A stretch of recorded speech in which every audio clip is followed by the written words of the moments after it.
ഏവർക്കും സ്വാഗതം. 2025 മെയ് 14 1200 ആണ്ട് മേടമാസം 31 മലയാള മാസം വരുന്നത്.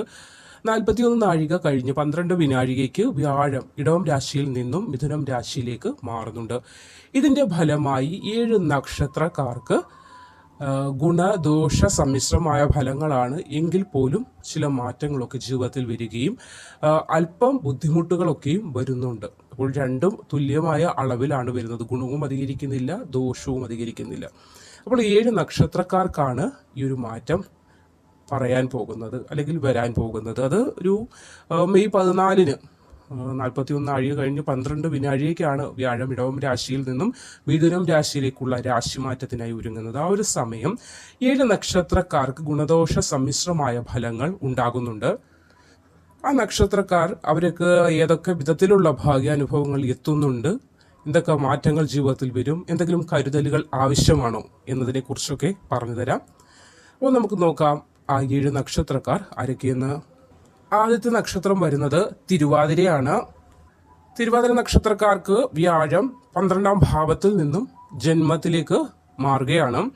അതുകൊണ്ട് തന്നെ അനാവശ്യമായ വിവാദങ്ങളിലൊന്നും ചെന്ന് പെടാതിരിക്കാനൊന്ന് ശ്രദ്ധിക്കേണ്ടതാണ്. അനാവശ്യമായ സംസാരങ്ങളിൽ ഇടപെടാതിരിക്കുക, മറ്റാരുമായി വഴക്കിന് പോകാതെ ഇരിക്കുക എന്നതാണ് ഈ സമയം നമ്മൾ ശ്രദ്ധിക്കേണ്ട കാര്യം.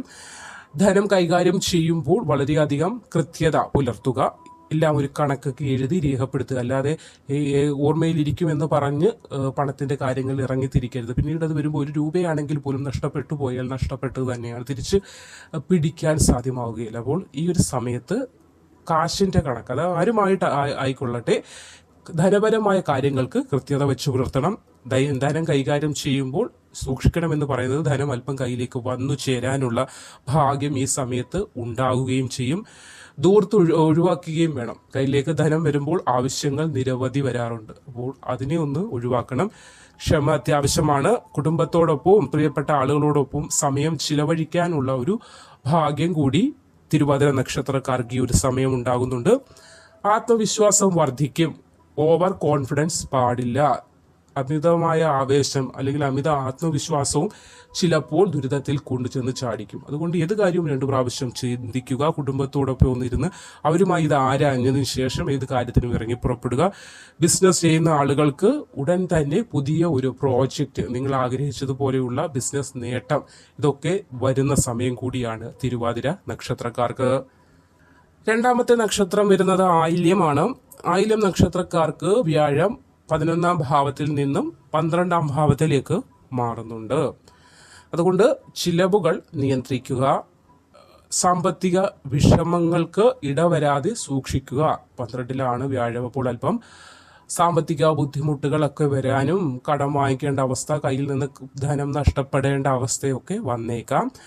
അതുകൊണ്ട് തന്നെ പുതിയ ഏത് കാര്യത്തിന് ഇറങ്ങിത്തിരിക്കുന്നതിന് മുൻപും നന്നായി ശ്രദ്ധിക്കുക. ഈ ഒരു സമയം നമുക്ക് യോജിച്ചതല്ല എന്നൊരു ബോധവും കൂടെ വെച്ച് ധനപരമായ ഒരു കാര്യങ്ങൾക്കും, അതായത് എന്തെങ്കിലുമൊക്കെ പ്രോപ്പർട്ടി വാങ്ങിക്കുന്ന, ഒരു വാഹനം വാങ്ങിക്കുന്ന, അങ്ങനെയുള്ള കാര്യങ്ങൾക്കൊന്നും തൽക്കാലം ഈ ഒരു സമയത്ത്, അതായത് മാർച്ച് 14 മുതൽ ഉള്ള സമയം ഇറങ്ങി പുറപ്പെടാതിരിക്കുന്ന ഉത്തമമാണ്. ആരോഗ്യം ശ്രദ്ധിക്കണം. സുഹൃത്തുക്കളുമായും കുടുംബാംഗങ്ങളുമായൊക്കെ നല്ല രീതിയിൽ പെരുമാറാനൊക്കെ ഒന്ന് ശ്രമിക്കണം. ഈ സമയത്ത് അനാവശ്യമായ ചില ദേഷ്യങ്ങളൊക്കെ വന്ന് പെടാനുള്ള സാധ്യത കാണുന്നുണ്ട്. അല്പം പണനഷ്ടമൊക്കെ വരാൻ സാധ്യത ഉണ്ട്. സ്വയം നിയന്ത്രിക്കണം. ക്ഷമ അത്യാവശ്യമാണ്. മനസ്സമാധാനം സ്വയം നിയന്ത്രിച്ചുണ്ടാക്കി എടുക്കേണ്ടത് അത്യാവശ്യമാണ്. വാഹനമൊക്കെ ഉപയോഗിക്കുമ്പോൾ സൂക്ഷിക്കുക. അടുത്ത ഗണപതി ക്ഷേത്രമുണ്ടെങ്കിൽ സ്ഥലദൈവത്തിന് എന്താണ് ഗണപതി ഭഗവാന് കറുകമാല സമർപ്പിക്കാവുന്നതാണ്. തേങ്ങ, നാളികേരം ഉടയ്ക്കാവുന്നതാണ്. അങ്ങനെ പല കാര്യങ്ങളുണ്ട്.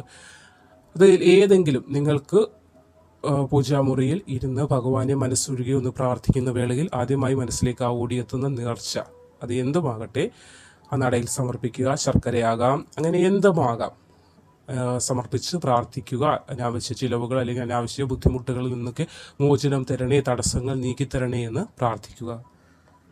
മൂന്നാമത്തെ നക്ഷത്രം ചിത്തിരയാണ്. ചിത്തിര നക്ഷത്രക്കാർക്ക് വ്യാഴം 9ാം ഭാവത്തിൽ നിന്നും 10ാം ഭാവത്തിലേക്ക് മാറുന്നുണ്ട്. കർമ്മസ്ഥാനത്ത് ക്ലേശങ്ങൾ വന്ന് ഭവിക്കാൻ സാധ്യത കാണുന്നുണ്ട്. ജീവിത മുന്നേറ്റം ഒരു പരിധി വരെ മുന്നേ ഉള്ള അവസ്ഥകളിൽ നിന്ന് മാറ്റമുണ്ടാകും. ആരെയും ആശ്രയിക്കാതിരിക്കുക ഈ ഒരു സമയത്ത്, അതായത് ഒരു മാസക്കാലമൊക്കെ ആരെയും അനാവശ്യമായി ആശ്രയിക്കാതിരിക്കുക. പിന്നീടുള്ള സമയങ്ങളിൽ നമ്മളൊരാളെ ആശ്രയിച്ചു കഴിഞ്ഞാൽ അതിനടുത്ത് മുതലെടുക്കാൻ ശ്രമിക്കുന്ന ചില ആളുകളുണ്ട്. വാക്ക് നിയന്ത്രണം അത്യാവശ്യം, പിടിവാശി, മുൻകോപം ഇതൊക്കെ ഉപേക്ഷിക്കുക. ആരോഗ്യം ശ്രദ്ധിക്കണം. ദുഷ്ടജനങ്ങളുമായിട്ടുള്ള സംസർഗം ഒന്ന് ഈ സമയത്ത് ഒഴിവാക്കണം. ദുഷ്ടരെ എങ്ങനെ മനസ്സിലാക്കുമെന്ന് ചോദിച്ചാൽ, നമ്മൾക്ക് നമ്മുടെ കഷ്ടതകൾ വന്നപ്പോൾ നമ്മളുമായി അല്ലെങ്കിൽ നമ്മളെ സഹായിക്കാതിരുന്ന ആരോ, അവരൊക്കെ നമ്മളെ വേദനിപ്പിക്കുന്നവരോ അല്ലെങ്കിൽ നമ്മുടെ വേദനകൾ കണ്ട് കൈകൊട്ടിച്ചിരിക്കാൻ ആഗ്രഹിക്കുന്നവരോ ആകാമെന്ന് നനയ്ക്കുക. അപ്പോൾ അങ്ങനെയുള്ള ആളുകളിൽ നിന്ന് ഒഴിവാകുക. നമ്മുടെ പരദൂഷണം പറയുന്നവർ, നമ്മളെ പിന്നിൽ നിന്ന് കുത്തുന്നവർ, നമുക്ക് മുന്നേയുള്ള പൂർവിക സമയത്ത്, അതായത് മുന്നേയുള്ള സമയങ്ങളിൽ നമുക്കൊരു എക്സ്പീരിയൻസ് ഉണ്ടാവുമല്ലോ, ഇന്ന ആളുകൾ നമുക്ക് നല്ലതല്ല, യോജിക്കാത്തവരാണെന്ന്. അപ്പോൾ അങ്ങനെയുള്ള ആളുകളിൽ നിന്ന് കഴിവതും ഒഴിഞ്ഞു മാറുക. ഗുരുക്കന്മാരെ, അതായത് നമ്മളെ മുന്നേയുള്ള കാലങ്ങളിൽ പഠിച്ച ഗുരുക്കന്മാരെ കാണുകയാണെങ്കിൽ ആദരവോടുകൂടി വേണം പെരുമാറുവാൻ. അല്ലെങ്കിൽ അവരെ കാണുന്ന വേളയിൽ ആദ്യം കൈകൾ കൂപ്പണം. അത് ഏത് നമ്മുടെ കുട്ടിക്കാലത്ത് പഠിപ്പിച്ചവരാണെങ്കിൽ അല്ലെങ്കിൽ ഇപ്പോൾ നമ്മൾ പഠിച്ചിറങ്ങിയ സമയത്തുള്ളവർ ആരെ കണ്ടാൽ ഗുരുക്കന്മാരെ വന്ദിക്കാനായി ശ്രമിക്കണം.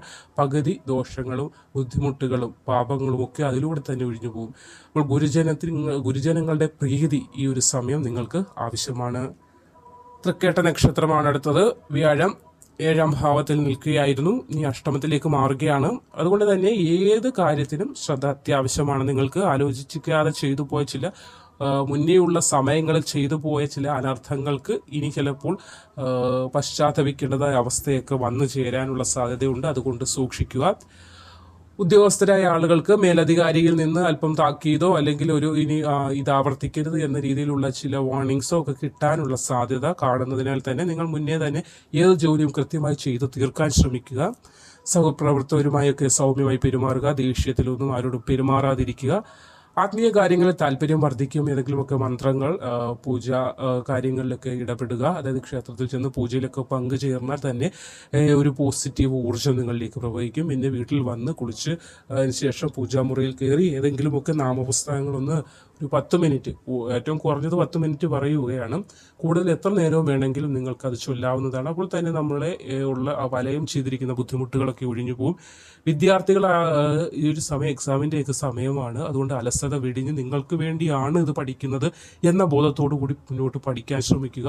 മറ്റാർക്കും വേണ്ടിയല്ല, നമ്മുടെ ഭാവി ശോഭനമാക്കാൻ വേണ്ടിയാണ് നമ്മൾ വിദ്യ അഭ്യസിക്കുന്നത് എന്ന ബോധം നിങ്ങളുടെ മനസ്സിൽ നിങ്ങൾ ഈ ഒരു സമയം ഉണ്ടാക്കിയെടുക്കണം. കാരണം അല്പം ശ്രദ്ധയൊക്കെ തിരിയാനുള്ള സാധ്യതയുള്ളതിനാലാണ് പറയുന്നത്. അതുകൊണ്ട് തന്നെ നമ്മൾ സ്വയം നിയന്ത്രിച്ച് മുന്നോട്ട് പോകാനായി ശ്രമിക്കുക. അടുത്ത നക്ഷത്രം അവിട്ടമാണ്. വ്യാഴം 5ാം ഭാവത്തിൽ നിന്നും 6ാം ഭാവത്തിലേക്ക് മാറുകയാണ്. ആരോഗ്യ ശ്രദ്ധ വേണ്ടുന്ന സമയമാണ്. ഈശ്വര പ്രാർത്ഥന ഫലം കാണുന്ന സമയമാണ്. അതുകൊണ്ട് ഭഗവാനെ മനസ്സുകൊണ്ട് മുറുകെ പിടിച്ചുകൊള്ളുക. വിട്ടുവീഴ്ച മനോഭാവം അത്യാവശ്യമാണ്. ഉയരങ്ങളിലൊന്നും കയറാതിരിക്കാനൊന്ന് ശ്രദ്ധിക്കണം. അതായത് സ്റ്റെപ്പൊക്കെ കയറുമ്പോൾ ഒട്ടും വയ്യാത്ത ആളുകളാണെങ്കിൽ സ്വയം അങ്ങ് കയറി പോകുക, എന്നെക്കൊണ്ട് പറ്റുമെന്ന ഓവർ കോൺഫിഡൻസ് കാണിക്കേണ്ട, ആരുടെയെങ്കിലും സഹായം സ്വീകരിക്കുന്നത് യാതൊരു തെറ്റുമില്ല. ഈ ഒരു സമയം നമ്മൾ നമ്മുടെ ആരോഗ്യം ഒന്ന് സൂക്ഷിച്ചാൽ, ഈ ഒരു സമയം കഴിഞ്ഞു കിട്ടിയാൽ നമ്മൾ രക്ഷപ്പെട്ടു എന്ന് പറയുന്ന പോലെ അല്പം വീഴ്ചയോ അല്ലെങ്കിൽ ഇതിൽ ബുദ്ധിമുട്ടുകളോ വരാതിരിക്കാനും കൂടി നമ്മളൊന്ന് ശ്രമിക്കേണ്ടതാണ്. സന്താനങ്ങളുടെ വിദ്യാഭ്യാസ കാര്യങ്ങൾക്ക് കൂടുതൽ പണമൊക്കെ ചിലവാക്കേണ്ട സമയം വരികയും ശരീരത്തിൽ അല്പം മുറിവുകളോ, അതിപ്പോൾ ഒരു എന്തെങ്കിലും ഒരു ആണി തട്ടിയാലോ അല്ലെങ്കിൽ എങ്ങനെ കാലൊന്ന് തട്ടിയാൽ തന്നെ മുറിവ്, കണ്ണിൽ തട്ടാനുള്ളത് പുരികത്ത് തട്ടി പോയിക്കൊള്ളും. എങ്കിലും നമ്മൾ ഒന്ന് ശ്രദ്ധിക്കണം. അനാവശ്യമായിട്ടുള്ള എടുത്തുചാട്ടം, മരത്തിലും അങ്ങനെ ഒന്നും കുട്ടികളാണെങ്കിൽ പോലും ചാടി കയറാതിരിക്കാനൊക്കെ മുതിർന്നവർ ശ്രദ്ധിക്കുക. അടുത്ത നക്ഷത്രം ചതയമാണ്. വ്യാഴം 4ാം ഭാവത്തിൽ നിന്നും 5ാം ഭാവത്തിലേക്ക് മാറുന്ന സമയമാണ്. മാനസികമായി ഉന്മേഷമുണ്ടാകും. ഏർപ്പെടുന്ന എല്ലാ കാര്യങ്ങളിലും വിജയം, സാമ്പത്തിക അഭിവൃദ്ധി എല്ലാം നിങ്ങൾക്കുണ്ടാകുന്നതാണ്. ഒന്നിലധികം ഉറവിടങ്ങളിൽ നിന്ന് അല്ലെങ്കിൽ സ്രോതസ്സുകളിൽ നിന്ന് വരുമാനം വന്നു ചേരും. സന്താനങ്ങൾക്ക് മംഗല്യഭാഗ്യം, ഉയർച്ച എന്നിവയുണ്ടാകുന്നതാണ്. സന്താനങ്ങളുമായി ബന്ധപ്പെട്ട് സന്തോഷിക്കാനുള്ള വകകൾ ഉണ്ടാകും. ഉപരിപഠനത്തിന് ഇറങ്ങിത്തിരിച്ച ആളുകൾ, ചതയ നക്ഷത്രക്കാരെ ആളുകൾക്ക് പൂർത്തീകരിക്കാൻ സാധിക്കുകയും അംഗീകാരങ്ങളൊക്കെ തേടിയെത്തുകയും ചെയ്യുന്ന സമയമാണ്. രേവതി നക്ഷത്രമാണ് അടുത്തത്. വ്യാഴം 3ാം ഭാവത്തിൽ നിന്നും 4ാം ഭാവത്തിലേക്ക് മാറുകയാണ്. രേവതി നക്ഷത്രക്കാർക്ക് ആരോഗ്യകാര്യങ്ങളിൽ ശ്രദ്ധ അത്യാവശ്യം. തൊഴിൽപരമായും ധനം ക്രയവിക്രയം ചെയ്യുമ്പോഴും ചതിവ് പറ്റാതിരിക്കാൻ, ഓൺലൈനായിട്ടൊന്നും ആർക്കും അങ്ങനെ ധനം അയച്ചു കൊടുക്കാതിരിക്കാനൊന്ന് ശ്രദ്ധിക്കുക. കാരണം കൃത്യമായി ആ വ്യക്തിയുടെ കയ്യിലേക്ക് എത്തുന്നുണ്ടോ എന്നൊക്കെയുള്ള കാര്യങ്ങൾ അല്ലെങ്കിൽ ഉറപ്പ് വരുത്തുകയും വേണം. യാത്രകൾ ദൂരയാത്രകൾ കഴിവതും ഒന്ന് കുറയ്ക്കുന്നത് ഈ സമയത്ത് നല്ലതായിരിക്കും. അപവാദങ്ങളൊക്കെ കേൾക്കാനുള്ള സാധ്യത കാണുന്നുണ്ട്. ദൈവിക കാര്യങ്ങളിൽ കൂടുതൽ ശ്രദ്ധിച്ചു കഴിഞ്ഞാൽ ഒരു പരിധി വരെ ദോഷങ്ങളിൽ നിന്നൊക്കെ മോചനമുണ്ടാകും.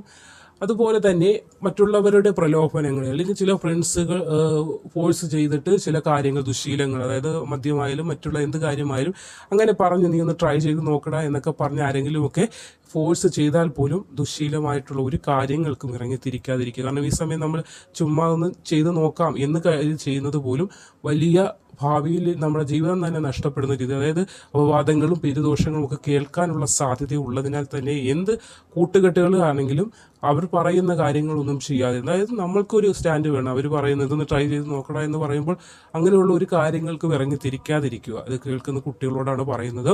ശ്രദ്ധ പുലർത്തുക. നമ്മുടെ ജീവിതമാണ്. നഷ്ടപ്പെട്ട് കഴിഞ്ഞാൽ വീണ്ടും അത് തിരിച്ചെടുക്കാൻ അല്ലെങ്കിൽ അത് വളരെയേറെ പാടാണ്.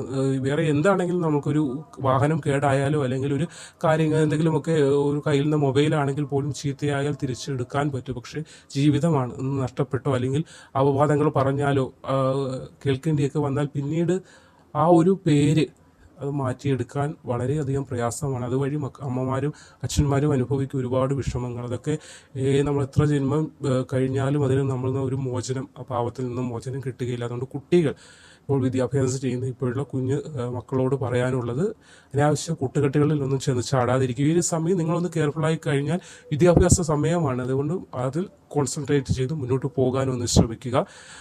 അപ്പോൾ ഈ ഇത്രയും നക്ഷത്രക്കാരിൽ ഗുണാനുഭവങ്ങളെ കുറിച്ചാണ് പറഞ്ഞത്. ഗുണങ്ങൾ കുറവും ഒത്തിരി ദോഷ ഫലങ്ങൾ കൂടുതലുമായിട്ടുണ്ട്. അതുകൊണ്ടാണ് ഈ കാര്യങ്ങളൊക്കെ ഒന്ന് ശ്രദ്ധിക്കണമെന്ന് പറഞ്ഞു തന്നതും.